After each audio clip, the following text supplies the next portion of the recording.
Director of Athletics, and Jared Mosley joining Craig and Paul. I'm David Smoke. What is it like right now on the campus in Denton, Texas? Tell you what, it's been a phenomenal year. I mean, just so many firsts for our program. Super excited for Coach Morris and his staff and these student athletes. You look at, I think anytime you come on board and the rebuilding process, you do have to commit to doing that. It's not a one-year process, and these guys have done a great job putting us in a position to continue to capitalize on, some amazing opportunities in our program. So getting ranked is a big one. Had our first sellout this year of our stadium, which was huge. Just continue to do monumental things here. So super excited for Coach and his staff. You had during that sellout, though, that was kind of a mixed bag because you had the rough game against South Florida. What does it say about Coach Morris and the team that they did not let them derail that these last 4 weeks? And since then, you've maybe even been better than you were before that game. No, it's a testament to Coach. He's done a great job. I think anytime you have a loss like that on a day that was also an emotional high, and you're able to bounce back is huge. And then I just think as this season goes on, I mean, the hardest thing to do in this day and age is to really dial in and put all the distractions aside and all the stuff you're seeing and reading about week to week and staying focused on the task at hand. And, I think looking back at that South Florida game too, I mean, you look at that, it was, for those who followed it, it was really a 4.5 minute stretch in that game where we just had a lot of adversity that we did not respond well to, but came out in that game and competed well. And so I think this group and just the leadership we've got on this team, they know they can compete at the highest level, and look forward to finishing out these last 2 weeks of the regular season strong. This All-American Conference has got some stiff competition now, doesn't it? I mean, there's a lot of fun races across the country. I think we're seeing parity kind of take over college football for better or worse. We'll see, but certainly it's making for some interesting storylines out of the American right now. No, and I think that's a credit to our commissioner, Tim Pernetti, and you just look at the institutions in this conference. I mean, a lot of people are doing everything they can to invest at the highest level and try to close that gap between where we currently are and a lot of these Power 4 programs are. But, it's been a great year, a lot of great coaches in this league now, and certainly had proven as we come down to the finish that there's multiple teams that deserve this opportunity to compete in this championship. You got some attention with being ranked, Jared, but can you try to put into words, even with the success the season's been so far, can you put into words if you were a part of that group of the 12 teams in the college football bracket?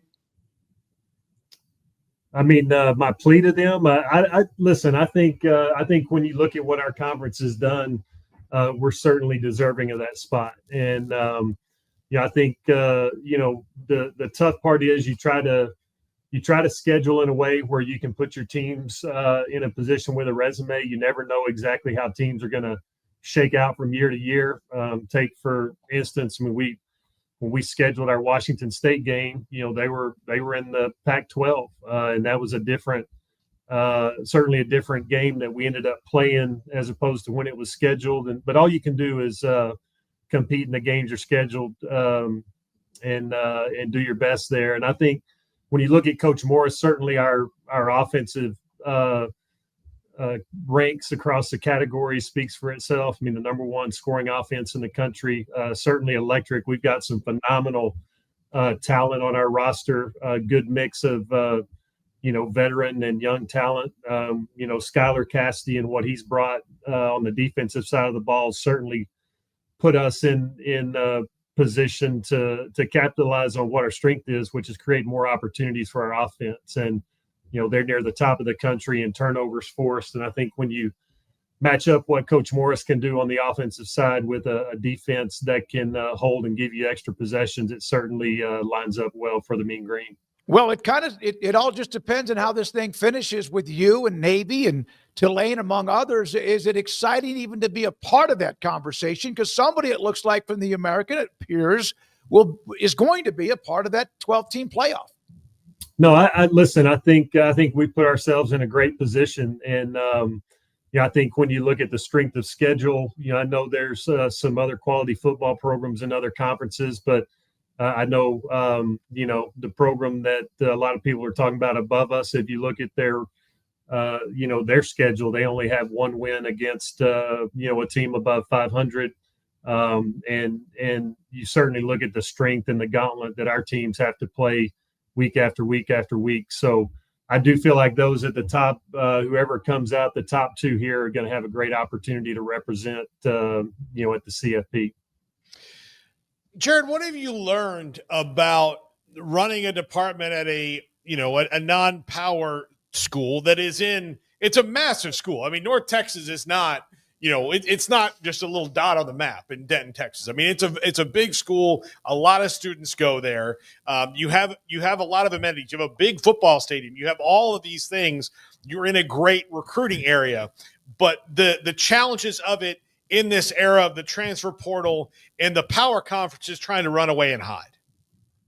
I think it's a testament to our leadership on campus. I mean, we have a chancellor and Chancellor Williams, our president, Dr. Harrison Keller, board. I mean, when you look at the alignment here and everybody's belief in how do we maximize this platform we have at North Texas to shine a brighter light on the great things happening across our campus in Denton, it certainly has put us in a good spot. There's still a significant gap between us and these power conferences, but I can tell you, our goal is to try to be at the top of this next tier, which is a significant gap between the rest of those in the group of five. And so I feel like we've got a great plan in place. Our campus has been ultra supportive. The community's really stepped up this year and put us in a position where we can continue to grow and realize our potential here in the American Conference.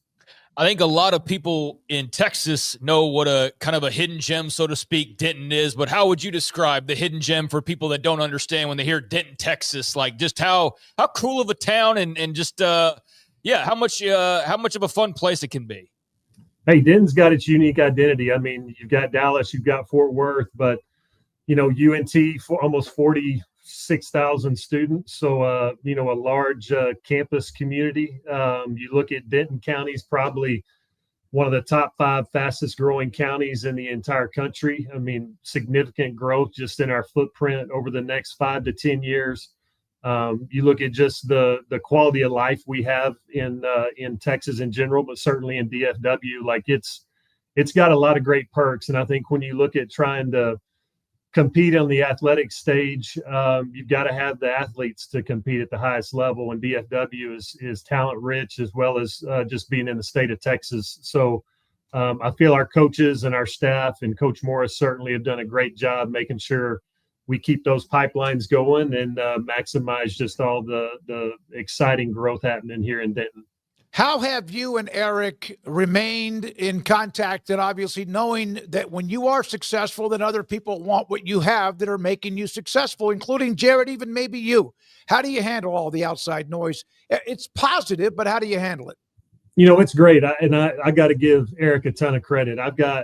We came into this thing together when I got this job.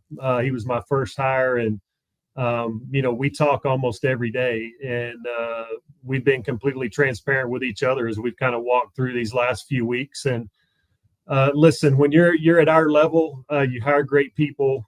They're going to have opportunities to continue to grow themselves.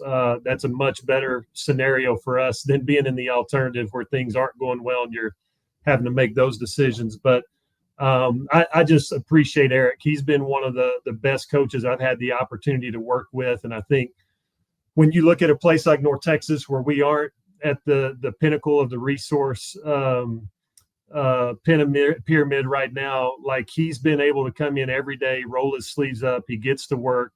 He meets with donors. He's in the trenches with you. And I appreciate that, because a lot of places that's not the case. And you can get in situations where, coaches expect you to solve a lot of their problems. But he's been right there with me along the way. And so just it's been a phenomenal year for us. Really excited for him, because I know how much work he's put into this, he and his staff over the last couple of years to get to this point, and look forward to seeing us stay dialed in these last 2 weeks and see where we go from here. Well, one of the things you have to do, I know, is you can't.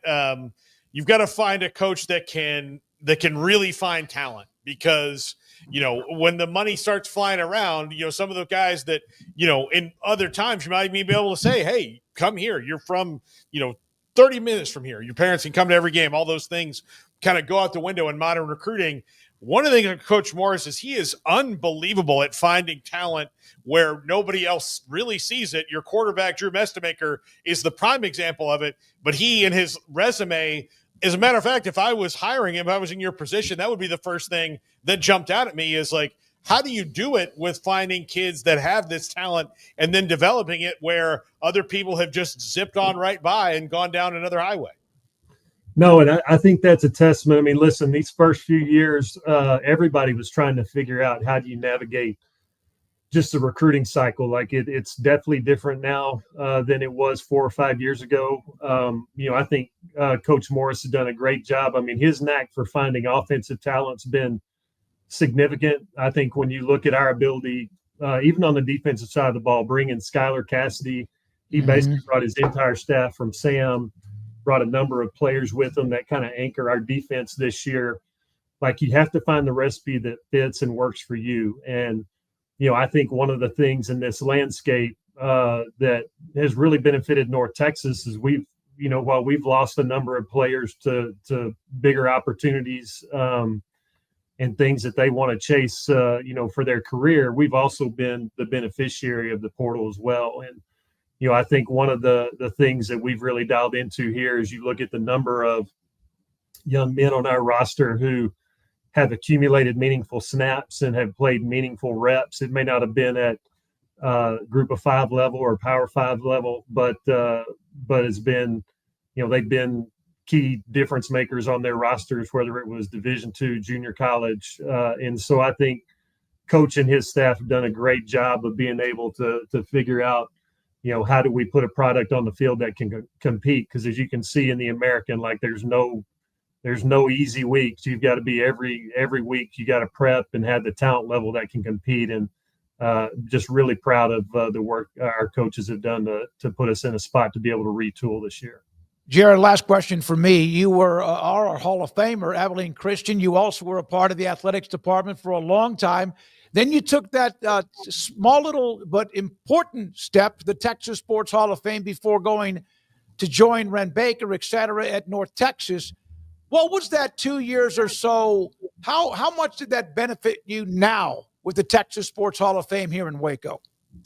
You know what? It was great on a couple of fronts. I mean, I think, just the people, for me to spend the early part of my career when I had a young family and kids, leading an athletic department, that's a challenge to juggle the responsibilities there. And so, the 2 years there were incredible, just to be able to kind of recharge and spend that time with family. But we really connected and loved our time in Waco. Still have a number of friends there that we're really close to, and still get down there when we can to visit a few folks. But, I think when you look at the Texas Sports Hall of Fame, I think the thing it really opened my eyes to was, the thing that I feel I've been fortunate to do each of my stops is, you want to build a following. You need to have people who are willing to jump in the boat with you to help you achieve potential and realize potential. And, certainly going to the Texas Sports Hall of Fame, the Waco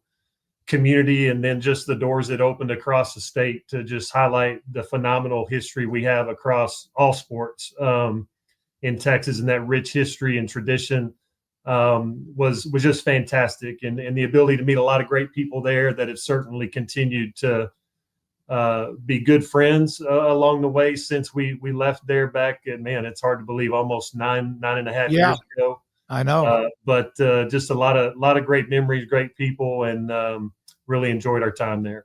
Jared, thank you very much. Continued luck with what's happening with football, but throughout the athletic department. We'll talk to you again soon. Thank you very much. Appreciate it. Always good seeing you guys.